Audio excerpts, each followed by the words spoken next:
Hello students, कैसे हैं आप सब लोग। उम्मीद करती हूँ सब अच्छे होंगे और स्वस्थ होंगे। मैं मिया राणा आईसीटी वर्चुअल क्लास में आपका स्वागत करती हूँ। स्टूडेंट्स, हम पढ़ रहे हैं क्लास 6 की हिंदी। हिंदी में हम बाल राम कथा पढ़ रहे थे और यहाँ हमने प्रीवियस लेक्चर में देखा कि किस प्रकार से रावण और मारीच राम की कुटिया में आते हैं।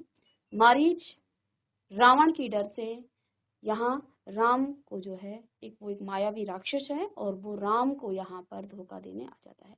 मारीच नाम का ये राक्षस जो है सोने का हिरण का रूप रखता है और उस कुटी के इर्द गिर्द घूमने लगता है। सीता इस हिरण को देखकर इस पर जो है मोहित हो जाती है और राम से इस हिरण को लाने के लिए कहती है। राम समझ जाते हैं ये कि ये कोई मायावी राक्षस है, लेकिन सीता जो है इस पर जिद करती है। इस पर राम ने लक्ष्मण को सीता की सुरक्षा के लिए वहीं रखा और वो इस हिरण के पीछे निकल जाते हैं। आइए, आज का टॉपिक है सोने का हिरण। तो यहाँ पर राम को कुटी से निकलते देखते मायावी हिरण कुलाची मारने लग गया। जैसे ही राम जो है उसको ढूंढने के लिए, उस हिरण को जो है पकड़ने के लिए अपनी कुटी से बाहर निकलते हैं, तो ये जो हिरण है जो वो उछाले मारता है ना, वो कुलाचे मारने लग गया, कुलाचे भरने लगा। राम को बहुत उसने छकाया। झाड़ियों में वो लुढ़कता, चिपकता, छिपता, भागता। वह राम को कुटी से बहुत दूर ले गया। अब इस मायावी राक्षस ने इस प्रकार से जो है अपनी माया रची कि वो राम को उस कुटी से बहुत दूर ले गया। झाड़ियों में लुकता, छिपता, भागता वह राम को कुटी से बहुत दूर ले गया। राम जब भी उसे पकड़ने का प्रयास करते, वह भागकर और दूर चला जाता। तो ये मायावी राक्षस ऐसा था कि ये पहले राम के करीब आता था और जैसे ही राम इसके करीब पहुंचते, ये वहां से दूर चला जाता, क्योंकि ये तो मायावी अपनी माया का जाल यहाँ पर रच रहा है। हिरण चालाक था, वह इतनी दूर कभी नहीं जाता था कि पहुंच से बाहर, और ये हिरण जो है लगातार राम को अपनी तरफ जो है खींच रहा है ताकि राम जो है उसके नजदीक आए और उस कुटी से और दूर चले जाए। तो ये जो है क्या कर रहा था, लगातार जो है राम के पास आ रहा था और जैसे ही राम इसे पकड़ने पकड़ने का प्रयास करते, ये वहां से दूर भाग जाता। तो ये जो है राम की पकड़ से, मतलब कि इंसान को यही होता ना कि बस हम इसे पकड़ने वाले हैं, बस उम्मीद होती है कि बहुत दूर चला जाए तो हम अपनी उम्मीद को खो देते हैं। लेकिन ये क्या करता, राम को अपने बहुत करीब आने देता और करीब आने देने के बाद फिर वहां से वो भाग जाता, ये मायावी जो ये हिरण बना हुआ था। अब आगे देखिए, राम के सारे प्रयास विफल हो गए, लेकिन राम फिर भी इस हिरण को नहीं पकड़ पाए। उनके सारे प्रयास विफल हुए, वे हिरण को पकड़ नहीं पाए। उन्होंने उसे जीवित पकड़ने का विचार त्याग दिया, क्योंकि सीता ने इसे पकड़ने की बात कही थी। वो जो है इसे चाहती थी कि इसे जिंदा पकड़े, लेकिन ये जो है अब बहुत प्रयास करने के बाद भी जो है राम इसको जो है जीवित पकड़ने में विफल रहे। उनको जो है अब उम्मीद, आशा उनसे जो है अब निराशा में बदल गई और उन्होंने जो है इसको अब मारने की सोची। तो अब जो है उन्होंने क्या किया, उसे जीवित पकड़ने का विचार वो त्याग दिया था। किसने? धनुष उठाया। अब इन्होंने धनुष उठाया, निशाना साधा और एक बाण उस पर छोड़ दिया। बाण लगते ही हिरण गिर पड़ा। धरती पर गिरते ही मारीच अपने असली रूप में आ गया और जैसे ही इसे बाण लगा तो ये मारीच नाम का जो राक्षस है ये अपने असली रूप में आ गया। मारीच ने माया से केवल अपना रूप नहीं बदला था, आवाज भी उसने बदल दी। अब इस मायावी राक्षस ने जो है मरते मरते भी अपनी माया नहीं छोड़ी। इसने सिर्फ रूप नहीं बदला, बल्कि इसने जो है अपनी आवाज भी बदल दी थी। जब इसके प्राण पखेरु हो रहे थे, उस समय इसने राम की आवाज में क्या कहा, अपनी आवाज राम जैसी बना ली थी और धरती पर पड़े हुए वह जोर से चिल्लाया, हा सीते, हा लक्ष्मण। ध्वनि ऐसी थी जैसे बाण राम को लगा हो। इस प्रकार की जो है उसने करुण वेदना की, हा सीते, हा लक्ष्मण की ध्वनि ऐसी थी जैसे कि ये बाण जो है उस हिरण को नहीं बल्कि राम को लगा हो। वह सहायता के लिए पुकार रहे हो। प्राण बाण का प्रहार गहरा था, मारीच उसे अधिक देर तक सहन नहीं कर पाया। अब राम ने उसे ऐसा बाण मारा था कि वो उस बाण के प्रहार को अधिक देर तक सहन नहीं कर पाया। वह छटपटाता हुआ जल्दी ही उसके प्राण पखेरु उड़ गए और वो जो है उसकी मृत्यु हो गई। रावण एक विशाल वृक्ष के पीछे खड़ा था, वह प्रसन्न था, उसकी चाल सफल हो गई थी। मारीच ने अपनी भूमिका अच्छी तरह निभाई थी। अब मारीच को जो है, ये सारी इसकी चाल थी रावण की, कि अगर राम उसे मारे तो वो मरते समय भी इस प्रकार के वचन बोले कि सीता और लक्ष्मण को लगे कि जैसे राम को जो है किसी ने बाण मार दिया हो, राम को जो है कोई खतरा हो। रावण जो है एक विशाल वृक्ष के पीछे खड़ा था, वो प्रसन्न था, उसकी चाल सफल हो रही थी। मारीच ने अपनी भूमिका अच्छी तरह से निभाई थी। अब तक सब कुछ वैसा ही हुआ जैसा उसने सोचा था। उसे राक्षस अकंपन की बात याद आई। सीता का हरण हो तो राम के प्राण निकल जाएंगे, वह निशक्त हो जाएंगे। वह अगले चरण की तैयारी में जुट गया। अब उसे उस अकंपन नाम के राक्षस की बात याद आई कि राम तो विलक्षण योद्धा है, उनको जीतना जो है संभव नहीं है, इसलिए सीता का हरण किया जाए, और जब सीता का हरण होगा तो राम जो है ऐसे ही उनके प्राण निकल जाएंगे। तो उसने फिर आगे की तैयारी की कि अब क्या करना चाहिए। मारीच की पुकार राम ने सुनी, वह पास ही थे, उन्हें समझने में देर नहीं लगी कि पुकार की मंशा क्या है। मायावी मारीच की पूरी चाल उनके सामने खुल गई।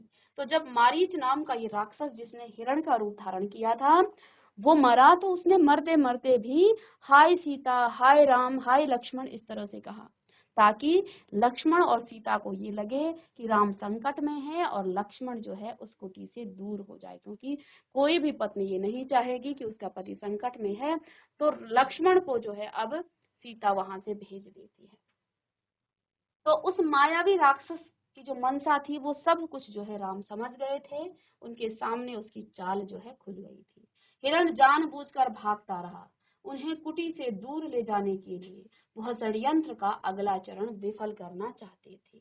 उनकी चाल में तेजी आ गई ताकि जल्दी कुटिया पहुंचे। राम जो है समझ चुके थे कि इस मायावी हिरण ने, इस मायावी राक्षस ने जानबूझकर उन्हें पहले उस कुटी से दूर किया, और जब उसे बाण लगा, तीर लगा, तो उसने जो है हा सीते हा लक्ष्मण की ध्वनि की, और फिर जो है वो अब क्या कर रहे हैं, वो समझ चुके थे, सारी चीजों को वो समझ गए थे, इसलिए वो जल्दी जल्दी अब कुटी की तरफ उस राक्षस को मार करके आ रहे थे। वह मायावी पुकार पुकार जो है सीता और लक्ष्मण ने भी सुनी, और वो पुकार इतनी जो है बुलंद थी, इतनी तेज थी कि वो जो है सीता और लक्ष्मण के कानों तक पहुंच गई। लक्ष्मण उसका रहस्य तत्काल समझ गए थे। लक्ष्मण समझ गए थे कि ये राम नहीं है। राम की तरह उन्होंने बाण चढ़ाकर धनुष जो है दृढ़ता से पकड़ लिया। अब वो समझ गए थे कि ये कोई मायावी राक्षसों की चाल है। चौकसी बढ़ा दी थी। वे राक्षसों की अगली चाल का सामना करने के लिए बिल्कुल तैयार थे। साथ ही राम का आदेश उन्हें याद था, उनके लौटने तक सीता की रक्षा करना। तो देखिए, उनको जो है इस बात की भनक लग गई थी कि ये कोई मायावी राक्षस है, तो उन्हें लगा कि अब अगला जो बाण है वो इस कुटिया पर ही राक्षस करेंगे, इसलिए वो चौकस हो गए। वो तैयार हो गए राक्षसों से लड़ने के लिए, लेकिन उन्हें राम की वो बात भी याद थी कि वो सीता, जब तक राम वापस नहीं लौटते हैं, वो सीता की रक्षा करे। लक्ष्मण की ओर से इसमें चूक की कोई संभावना ही नहीं थी। लक्ष्मण जो है पूरी तरह से सीता की रक्षा में वो खड़े थे। सीता वह आवाज सुनकर विचलित हो गई, घबरा गई, दौड़कर कुटी के द्वार पर आई। उन्होंने लक्ष्मण से कहा, तुम जल्दी जाओ, जिस दिशा से आवाज आई है उसी ओर। तुम्हारे भाई किसी संकट में फंस गए हैं, उन्होंने सहायता के लिए पुकारा है। उनकी ऐसी कातर आवाज मैंने कभी नहीं सुनी। जाओ लक्ष्मण, जल्दी। तो लक्ष्मण तो पता पता था कि ये कोई मायावी चाल है, लेकिन सीता इस आवाज को सुनकर विचलित हो गई। सीता घबरा गई, दौड़कर अपनी कुटिया के द्वार पर आई। उन्होंने लक्ष्मण से क्या कहा कि तुम जल्दी जाओ, जिस भी दिशा से आवाज आई है उसी ओर जाओ, तुम्हारे भाई किसी संकट में फंस गए हैं। उन्होंने सहायता के लिए पुकारा है, उनकी ऐसी कातर आवाज मैंने कभी नहीं सुनी। जाओ लक्ष्मण, जल्दी। उस पर लक्ष्मण कहते हैं, आप चिंता न करें माते। लक्ष्मण ने सीता को आश्वस्त करते हुए कहा। तो लक्ष्मण ने जो है सीता से क्या कहा कि माते आप चिंता ना करें, राम संकट में नहीं है, हो ही नहीं सकते। उनका कोई कुछ नहीं बिगाड़ सकता। हमने जो आवाज सुनी वह बनावटी है, मायावी राक्षसों की चाल है। मुझे कुटिया से दूर ले जाने के लिए आप निश्चिंत रहें, भाई राम जल्दी ही आते होंगे। तो लक्ष्मण ने क्या कहा कि माते आप चिंता ना करें। ठीक है, तो यहाँ पर जो है सीता ने लक्ष्मण को उस वन में भेजने की जिद करी कि आप तुरंत जाएं और अपने भाई की रक्षा करें। लक्ष्मण ने सीता को आश्वस्त किया कि राम संकट में हो ही नहीं सकते, उनका कोई कुछ नहीं बिगाड़ सकता है। हमने जो आवाज सुनी है वो बनावटी है, वो मायावी राक्षसों की चाल है। मुझे कुटिया से दूर ले जाने के लिए आप निश्चिंत रहें, भाई राम जल्दी ही आते होंगे। तो लक्ष्मण ने जो है इस प्रकार से सीता से कहा, लेकिन आगे देखिए सीता क्रोध से उबल पड़ी। लक्ष्मण का इस घड़ी में इतना शांत होना उन्हें समझ में नहीं आया। सीता को बड़ा क्रोध आया कि उनके भाई राम जो है संकट में हैं और वो जो है इस प्रकार से मुझे जो है बिल्कुल शांत, इस घड़ी में जो है वो शांत है, उन्हें समझ नहीं आया। राम की आवाज सुनकर भी वे यही खड़े रहे, सहायता के लिए नहीं गए। सीता को इसके पीछे षड्यंत्र दिखाई दिया, लक्ष्मण की चाल। लगा कि लक्ष्मण राम का भला नहीं चाहते हैं। तो सीता ने जो है फिर लक्ष्मण पर ही लांछन लगा दिया कि तुम राम का भला ही नहीं चाहते हो, शायद तुम ही जो है राम के साथ षड्यंत्र करना चाहते हो। उन्हें लगा कि लक्ष्मण राम का भला नहीं चाहते हैं, उनके हितैषी नहीं है, चाहते हैं कि राम न रहे, मारे जाएं, ताकि राजपाट उन दोनों का हो जाए, उनके रास्ते का कांटा निकल जाए। तो सीता ने जो है अब लक्ष्मण पर ही लांछन लगा दिया कि तुम चाहते हो। उनको लगा कि लक्ष्मण जो है इस प्रकार की आवाज सुनकर भी बिल्कुल शांत है, शायद ये तो इन्हीं की चाल है। ये चाहते हैं कि राम को मार दिया जाए और भरत और लक्ष्मण दोनों ही क्या करें, वो राजपाट करें। ठीक है, तो सीता को लगा कि लक्ष्मण भी अब जो है राम के साथ षड्यंत्र रचे हैं, क्योंकि देखिए उनके साथ पहले ऐसा हो चुका था जब, क्योंकि वो राजा दशरथ के ज्येष्ठ पुत्र थे, माता कैकेयी ने अपने पुत्र भरत के मुंह में राम को वन भेज दिया था। सीता वन वन भटक रही थी राम के साथ। सीता को लगा कि शायद लक्ष्मण ने भी वही चाल, क्योंकि परिवार में उनके साथ पहले ऐसा हो चुका था, तो उन्हें लगा कि अब लक्ष्मण भी जो है राम के साथ इस प्रकार की चाल चल रहे हैं कि इनको मार दिया जाए और पूरा राजपाट जो है हम दोनों भाई ही संभाले। इस प्रकार के लांछन जो है सीता ने जो है सोचा कि हमारे रास्ते का कांटा निकल जाए। तुम्हारा मन पवित्र नहीं है, कलुषित है। तो फिर सीता ने क्या कहा कि तुम्हारा मन पवित्र नहीं है, कलुषित है, पाप है उसमें। मैं समझ सकती हूँ कि तुम अपने भाई की सहायता के लिए क्यों नहीं जा रहे हो। सीता ने यहाँ तक कह दिया कहीं वे भरत के गुप्तचर तो नहीं है। तो सीता ने फिर जो है, जब लक्ष्मण डटे रहे, इतना कुछ कहने के बाद भी लक्ष्मण ने कोई जवाब नहीं दिया, तो सीता ने क्या कहा कि तुम क्या हो, तुम्हारा मन पवित्र नहीं है, तुम्हारे मन में पाप है। उसमें समझ सकती हूँ कि तुम अपने भाई की सहायता के लिए क्यों नहीं जा रहे हो। सीता ने यहाँ तक कह दिया कि कहीं तुम भरत के गुप्तचर तो नहीं हो, शायद तुम भरत के गुप्तचर हो और भरत ने तुम्हें जो है राम को मारने के लिए यहाँ भेजा है। सीता की बातों से लक्ष्मण को गहरा आघात पहुंचा, उनका हृदय छलनी हो गया, पर उन्होंने पलट कर उत्तर नहीं दिया, संयम बनाए रखा, सिर झुकाकर सब चुपचाप सुन लिया। वे सीता की पीड़ा समझ पा रहे थे, केवल इतना बोले, हे देवी, यह राक्षसों की छल है, राक्षसों का छल है। खर दूषण के मारे जाने के बाद वे बौखला गए हैं, किसी तरह हमसे बदला लेना चाहते हैं। आप उनकी चाल में ना आए, मैं कुछ भी कर सकते, वे जो है कुछ भी कर सकते हैं, मुझ पर विश्वास करें, राम को कुछ नहीं होगा। तो इतना कुछ कहने के बाद भी लक्ष्मण चुपचाप खड़े रहे। उन्होंने अपना, उनका हृदय जो है आघात पहुंची, क्योंकि वो सच्चे मन से राम की सेवा में आए थे और उन पर जो है इस प्रकार का लांछन सीता लगा रही थी। तो उन्होंने जो है, उनका मन जो है, उनका हृदय छलनी हो गया था और उन्होंने पलटकर कोई उत्तर नहीं दिया, संयम से काम लिया, सिर झुकाया और वो जो है सब चुपचाप सुन रहे थे। सीता की पीड़ा को समझ पा रहे थे, वो सीता की वेदना को समझ रहे थे, इसलिए वो चुपचाप रहे और केवल इतना बोले, हे देवी, यह राक्षसों की चाल है, राक्षसों का छल है। खरदूषण के मारे जाने के बाद वे बौखला गए हैं और किसी तरह हमसे वो बदला लेना चाहते हैं। आप उनकी चाल में ना आए, वे कुछ भी कर सकते हैं, मुझ पर विश्वास करें, राम को कुछ नहीं होगा।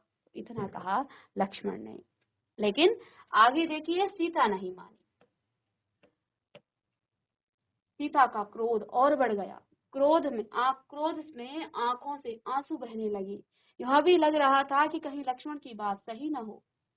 यह डर था कि राम के बिछो न हो। तो अब जो है सीता का मन जो है, उनका क्रोध और बढ़ गया और क्रोध से उनकी आंखों में आंसू बहने लग गए। लेकिन अब उनका मन दुविधा में हो गया कि कहीं लक्ष्मण की बात सही न हो। यह डर भी था कि राम से बिछो न हो और उनको डर भी लग रहा था कि कहीं वो राम की आवाज न हो, कहीं राम से हम जो है बिछुड़ न जाएं। राम से बिछुड़कर मैं नहीं रह सकती, मैं जान दे दूंगी। हे लक्ष्मण, तुम उन्हें लेकर आओ। लक्ष्मण राम की आज्ञा का उल्लंघन कर रहे थे। तो लक्ष्मण जो है राम की आज्ञा का उल्लंघन कर रहे थे। उन्होंने सीता को प्रणाम किया और राम की खोज में निकल पड़े। तो अब जो है सीता जब रोने लग गई, तो अब लक्ष्मण ने उन्हें प्रणाम किया और फिर वो राम की खोज में निकल पड़े।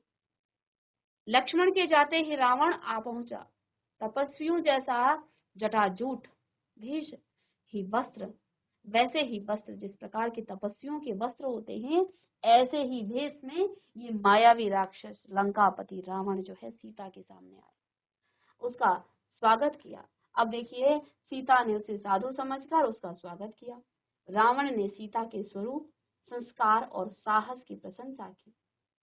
उस तपस्वी के वेश में ही उस रावण ने तपस्वी रूप में ही सीता की प्रशंसा की, उनकी स्वागत की। जिस प्रकार से उनका स्वरूप था उसकी प्रशंसा की, उनके संस्कारों का, उनके साहस का प्रशंसा की। उसने सीता का परिचय प्राप्त करने के बाद कहा, सुमुखी, मैं रावण हूँ, राक्षसों का राजा, लंकाधिपति। मेरा नाम लेने से लोग जो है थरथरा उठते हैं, लेकिन तुम सुंदरी हो। तो उसने क्या कहा, मैं रावण हूँ, लंकाधिपति, मेरा नाम लेने पर लोग जो है थरथरा उठते हैं, लेकिन तुम सुंदरी हो, सबसे अलग हो, तुम्हारे लिए मैं स्वयं चलकर आया हूँ। मेरे साथ चलो, सोने की लंका में रहो, मेरी रानी बनकर।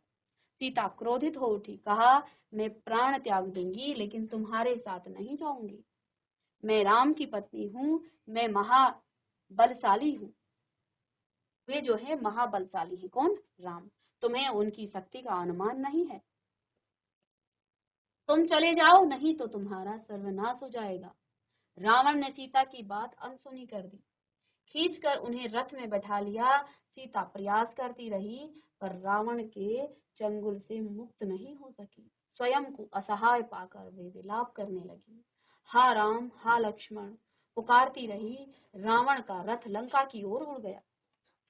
तो अब जो है रावण ने पहले अपने परिचय दिया कि मैं लंकापति रावण हूँ, लोग मेरी डर से थरथरा करके कांप उठते हैं, लेकिन तुम सुंदरी हो, इसलिए मैं स्वयं चलकर तुम्हारे पास आया हूँ। इसलिए तुम जो हो मेरे पास चलो, मेरे साथ चलो, सोने की लंका में रहो, वहां मेरी पत्नी बनकर मेरे साथ रहो।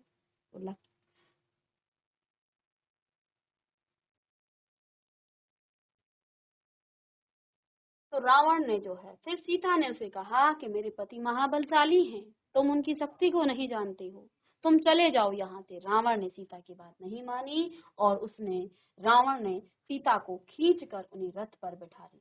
सीता प्रयास करती रही, पर रावण के चंगुल से मुक्त नहीं हो सकी। स्वयं को असहाय पाकर वे विलाप करने लगी। हाय राम, हा राम, हा लक्ष्मण पुकारती रही। रावण का रथ लंका की ओर उठ चला। मार्ग में पशुओं, पक्षियों, पर्वतों, नदियों से कहती जा रही थी कि कोई उनके राम को बता दें, रावण ने उनका हरण कर लिया है। गिरधराज जटायु ने सीता का विलाप सुना और उसने ऊंची उड़ान भरी और इसी रास्ते में जो है सीता विलाप करती हुई पशु पक्षियों से जो है वो कहती रही कि हे पशु पक्षियों, आप राम से कह दो कि रावण मेरा हरण कर करके ले गया है। अब इसी रास्ते में गिरिराज जटायु ने उनकी आवाज सुनी, सीता का विलाप सुना, उसने ऊंची उड़ान भरी, रावण के रथ पर हमला किया। वृद्ध गिरिराज ने रथ छत विछत कर दिया, रावण को घायल कर डाला। क्रोध में रावण ने जटायु के पंख काट दिए। जटायु अब उड़ नहीं सकता था, वह सीधे धरती पर आ गिरा। रावण का रथ टूट गया था, उड़ान नहीं भर सकता था। उसने तत्काल सीता को अपनी बाहों में दबाया और दक्षिण दिशा की ओर उड़ने लगा।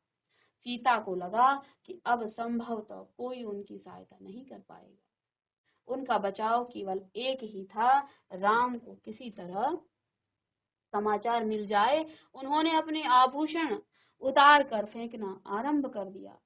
आभूषण वानरों ने उठा लिए। उन्हें आशा थी कि वानरों के पास ये आभूषण देखकर राम समझ जाएंगे, उन्हें पता चल जाएगा कि सीता किस मार्ग से गई है। रावण ने सीता को आभूषण फेंकने से नहीं रोका। उसे लगा कि सीता शोक में ऐसा कर रही है। कुछ ही समय में रावण लंका पहुंच गया। वह अपने धन वैभव से सीता को प्रभावित करना चाहता था। तो इसी वन में जो है, जब जटायु से रावण का युद्ध हुआ, जटायु ने रावण का जो रथ था उसे छत विछत कर दिया। उसका रथ जो है अब आगे नहीं चल पाया, तो उसने सीता को अपनी बाहों में भर लिया और दक्षिण दिशा की ओर बढ़ा। इधर सीता को लगा कि अब जो है मेरा पता राम नहीं कर पाएंगे, इसलिए सीता ने क्या किया, सीता ने अपने आभूषण उतारे और नीचे फेंकती रही।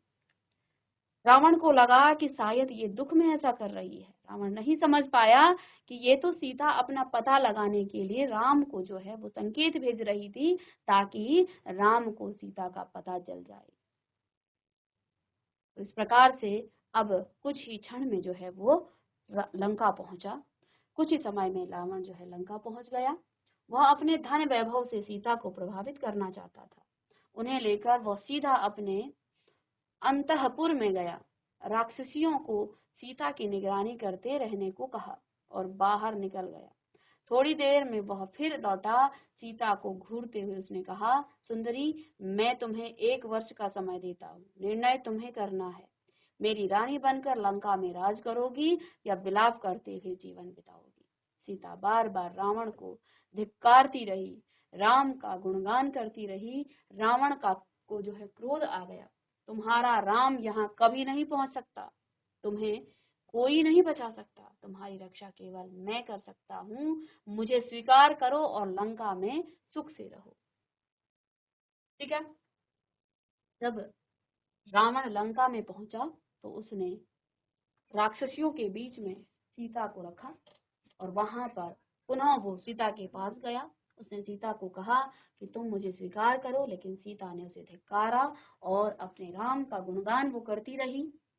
रावण को क्रोध आया। रावण ने कहा कि तुम्हारा राम यहाँ कभी भी नहीं पहुंच सकता है और तुम्हें अब यहाँ से कोई नहीं बचा सकता। तुम्हारी रक्षा केवल मैं कर सकता हूँ, मुझे स्वीकार करो और लंका में सुख से रहो। इस प्रकार से जो है रावण उसे बार बार जो है इस तरह से बातें, पापी रावण, राम तुझे अपनी दृष्टि से जलाकर राख कर सकते हैं। तो अब इस पर सीता ने क्या कहा कि हे पापी रावण, राम तुम्हें अपनी दृष्टि से जलाकर राख कर सकते हैं, उनकी शक्ति देवता भी स्वीकार करते हैं, मैं उस राम की पत्नी हूँ। तो इस पर सीता ने क्या कहा कि हे पापी रावण, राम तुझे अपनी दृष्टि से जलाकर राख कर सकते हैं, उनकी शक्ति देवता भी स्वीकार करते हैं, मैं उस राम की पत्नी हूँ जिसके तेज और पराक्रम के आगे कोई नहीं ठहर सकता। तेरा सारा वैभव मेरे लिए अर्थहीन है। वो जो है सीता को ललचा रहा था अपना वैभव दिखा करके, लेकिन यहाँ सीता ने क्या कहा, तेरा जितना भी वैभव है वो मेरे लिए अर्थहीन है, मेरे लिए वो तुच्छ है, तूने पाप किया है, राम के हाथों तेरा अंत निश्चित है। राम की इतनी प्रशंसा सुनकर रावण कुछ चिंतित हो गया। उसने सोचा खरदूषण को मारने वाला अवश्य शक्तिशाली होगा। उसने तत्काल अपने 8 सबसे बलिष्ठ राक्षसों को बुलाया, कहा, तुम लोग पंचवटी जाओ, राम और लक्ष्मण वहीं रहते हैं, उनका एक एक समाचार मुझे मिलना चाहिए। दोनों पर निगरानी रखो, मौका मिलते ही उन्हें मार डालो। तो अब राम की शक्तियों को सुनकर, राम का गुणगान सुनकर के राक्षस रावण जो है डर गया। उसने तुरंत अपने 8 राक्षसों को बुलाया। उसने लगा कि जिस राम ने खर और दूषण जैसे मायावी राक्षसों का वध किया है, जरूर ही वो शक्तिशाली होगा। इसलिए उसने अपने 8 सबसे बलिष्ठ राक्षसों को बुलाया और क्या कहा कि तुम उस पंचवटी में जाओ जहां राम और लक्ष्मण रहते हैं। राम लक्ष्मण वहीं रहते हैं, उनका एक एक समाचार मुझे मिलना चाहिए। दोनों पर निगरानी रखो, मौका मिलते ही उनको मार डालो। तो क्या कहा, मौका मिले तो उनको मार डालो। उधर सीता को पाने के लिए रावण ने अपनी योजना बदली। उन्हें अंतःपुर से निकालकर अशोक वाटिका में बंदी बना दिया, पहरा कड़ा कर दिया। राक्षस राक्षसियों को स्पष्ट निर्देश थे कि सीता को किसी तरह की शारीरिक कष्ट न हो, इसके मन को दुख पहुंचाओ, अपमानित करो, लेकिन सीता को कोई हाथ न लगाए। तो यहाँ रावण ने सीता के पाने के लिए उसने अपनी योजना बदल दी। पहले उसे अंतःपुर में रखा गया था, वहां से निकाल करके अब अशोक वाटिका में बंदी बना दिया। पहरा इतना कड़ा कर दिया गया, राक्षसों और राक्षसियों को स्पष्ट निर्देश थे, सीता को किसी तरह का शारीरिक कष्ट न हो, इसके मन को दुख पहुंचाओ, अपमानित करो, रावण का जो है यहाँ गुणगान करो, लेकिन सीता को कोई हाथ न लगाए। तो इस पर जो है रावण ने क्या कहा, कष्ट तो पहुंचाओ लेकिन सीता को कोई हाथ न लगाओ। रावण ने सब कुछ किया पर सीता का मन नहीं बदला। वे बार बार राम का नाम लेती थी और शेरों के बीच हिरणी की तरह बैठी रहती थी, डरी सहमी रो रो कर दिन काट रही थी। सोने के हिरण ने उन्हें सोने की लंका में पहुंचा दिया था, यहाँ से उन्हें राम ही बचा सकते थे। तो इस प्रकार से जो है इस सोने के हिरण ने, जो मारीच नाम का राक्षस था, उन्हें जो है कहाँ, रावण के सोने के महल तक पहुंचा दिया था। अब आगे की क्लास में हम पढ़ेंगे कि किस तरह से राम और लक्ष्मण सीता का पता लगाते हैं और कैसे वो सीता को लंका से बचा कर लाते हैं। तो मिलते हैं नेक्स्ट लेक्चर में, तब तक के लिए थैंक यू।